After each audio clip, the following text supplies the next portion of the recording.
calaamadaha lagu yaqaano naagta qooqan ama kacsatay hal qodob baan kaga sheegay dhageysta madisha calaamadaha lagu garto naagtu marka ay hawada ku jirto oo u baahan tahay in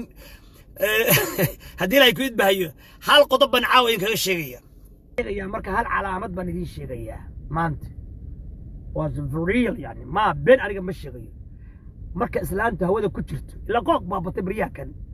khaniisadaha soo batay khaniisado naaga khaniisadaha marna rag marna dumar ah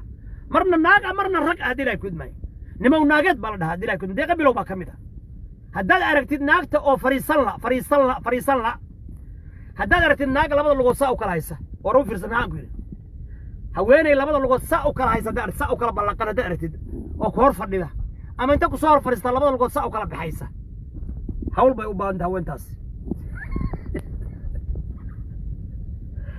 haweeney adhow islaameedii hore waxay dhihi jireen dhiibso shakibo bay dhihi jireen haweeney haddaad aragtid lugaha saa isu saaranaysa saa isu saaranaysa lugaha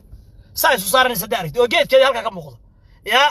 saasay lugaha isu saaratay fiiriya waa naag fataalada weeye fataalada saasay lugna halkaa la dhigtay saasay u fadhiisatay